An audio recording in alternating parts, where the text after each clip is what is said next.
It's garden update part 3. Earlier I got cut off, so alright, I just want to show you an update on those 2 volunteer plants. So a few months ago I was mowing the lawn. Well, this one came out first. So this one is a tiny plant. I thought it was a weed and turned out to be a tomato, so it just grew from the middle of all this grass, and so far it's my most productive tomato. So I tried to double cover them. I've lost a few tomatoes from other plants, so I wanted to make sure that I secure these, and I just made these loop. These have these bars. I just stake them, so I may have to adjust them as they grow. I tried to snip it so it's not too wild, but I'm praying that this one's gonna give me the bounty that I want. And then here's the other one. This one actually had more tomatoes at the bottom, but we had a pet mishap. Dog was running around chasing her stick and just knocked the whole baby tomatoes completely off the ground. I was upset, but what can you do? Alright. But you can see I got more of the flowers coming up. Let's see. Okay. So here's I didn't get to enjoy these sunflowers too long. I was gone for 5 days, and that's when these decided to bloom. I really like the sunflower, the big heads, better than this huge small sunflower heads. Now if I can get a plant that's this tall with the big sunflower heads, that will be ideal. So next year I might just plant less of these, or maybe these huge sunflowers somewhere else. Like definitely not here, and definitely not on that side of the house. I'll probably just have them lined up in the fence. I still would want them because the bees just love them. They're just all over. You can't hear them right now, but they're just buzzing away. They like the yellow flowers. And then these are my larkspur. So what I've been doing is I've just been taking these seeds as they come up, and I've been spreading them all over the garden. These starting to die down now, but every spring they come out, so they're very reliable. And these are the bunching onions, or the spring onions, and some aloe vera tucked in there. So I'm gonna have to figure out the best way to expand this, so then those plants that are underneath the spider lily doesn't get too shaded out. Okay, so here's one of the pots where I put the lemongrass, and this is my turmeric. This is crepe myrtle, a volunteer plant. And then here's my potatoes, my sweet potato ornamental. Now this plant, I don't know what it's called, but I think this is the plant. Okay, I'm done. Let's go. This is the plant that the florists use when they cut them down, and they use them as accents. But what I like about this plant is this is where my ladybugs live. It actually attracts a lot of insects, but it doesn't seem to bother it. So eventually this thing is gonna grow up all the way up to the top. So here's another ladybug. I don't know if you can see it. And then over here is my calamansi. I don't know, it's usually around this time it has flowers or fruits, but when it flowered in the winter, it got killed off by by the cold. So it hasn't flowered since, although I do have a total of 2 forming, and that's it. It looks healthy enough, but I think it needs more feed. My compost is right next to it, but I think I have to put it on top, right on top. And then here's my crazy patch. I'm trying to do my little hugelkultur mound. So eventually, this is just where I'm dumping all my stuff. This avocado tree, it died, I thought, but if you look closely, it actually started to grow again. So I'm happy. So I was really sad when it died. And then here, I started my my sweet potatoes, ornamental and non-ornamental. I put a lot of wood chips here, so actually if you think about it, this is probably one of my healthiest patch. I just need to put some more probably. So I used to be scared of this section because it used to be like really dense here, but what I did was I cut all of these bottom leaves out and just have them so it's just flowering and leafing at the top. So this is jasmine. It smells really good. Yeah. So my plan was to have this so that it's spreading across the fence. I trimmed it down considerably because I thought I wanted to take it out, and then I was gonna put a tree over here, and then I regretted doing that because if I didn't do that, then this would have been covering this entire fence by now. But oh well, try it again. Okay, so back here is one of my scary sections too. Eventually what I'm gonna do is just, because my son hates mowing back here because it's really tight quarters, so by fall I'm gonna put cardboard down and put compost and mulch over it, so this will be an entire flower bed.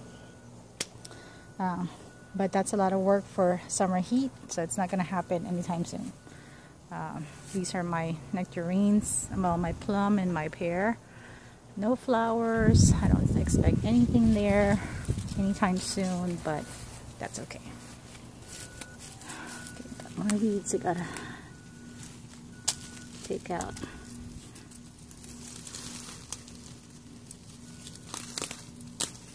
Alright. Here's a sad one. This was my mango. This was the mango that actually sprouted in the compost a couple years ago, and I put it in a pot. It grew to be a lovely plant. I set it down on the ground last year, and Mr. Winter killed it off.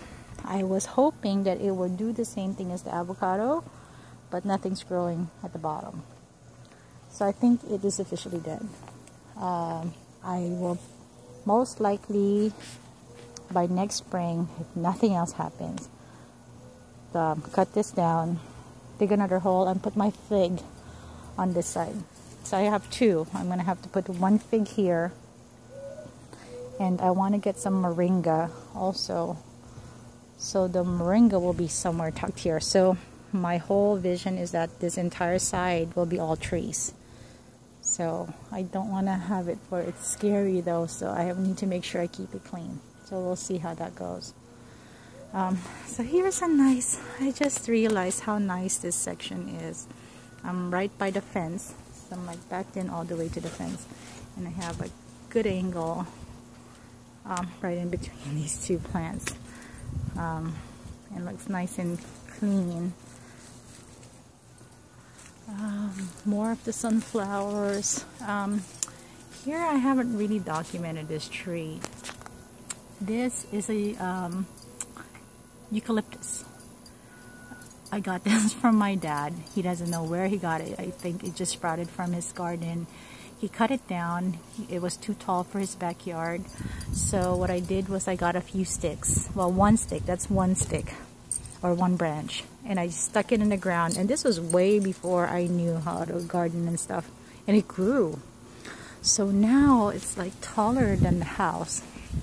This tree, actually, you can see from some of the freeways here in Houston, it's a water-loving tree.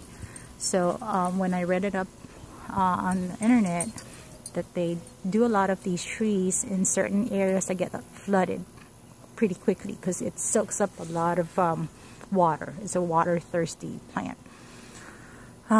So if I'm not careful, if I leave it alone, it's gonna tower over the house. So last year we actually cut it down to half.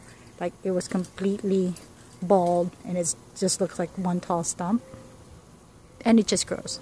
So the thing about this plant is I like using the branches for my stakes, but sometimes if I put it down and they're still tender, then it will grow wherever I put the stake in.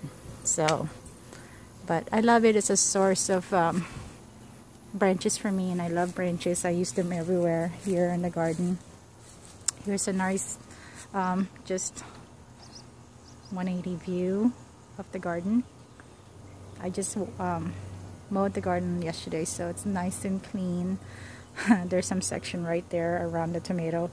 I was trimming it and the trim line died on me, and it was too hot, and I'm like, oh, there's no way. I'm just gonna leave that alone. And then of course I couldn't navigate the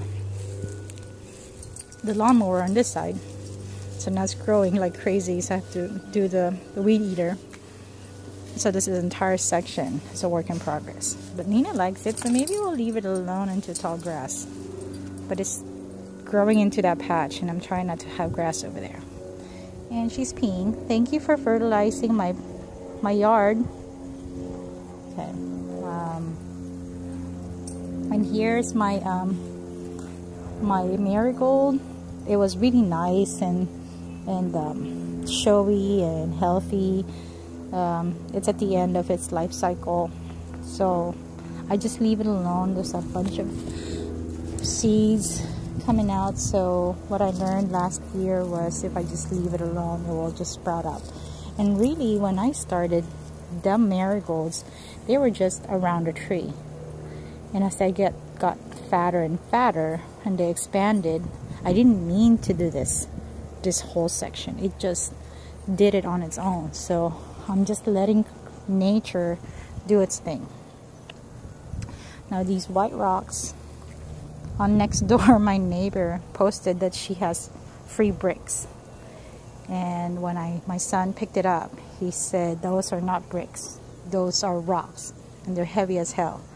I literally can only pick up this one kind of size, and with a lot of effort. It's huge. It's a back-breaking process to pick up these rocks, and these are just standing up. There's nothing holding them, so once in a while they'll fall. I'm fine with that. They're not cemented at all, and I like that because I may just redo some, but I like the concept. My son actually thought of that, but he has an interior motive for doing that because he started over there because he doesn't want to mow back there. So his helpful suggestion was, Mom, why don't you just put mulch over there? And I'm like, well, it actually turned out well. So now I have this nice wall, and I know if I buy these rocks, these things are expensive. So I'm glad for my neighbors who don't like to or who like to throw stuff away. How about that? All right, so here's another view of the garden.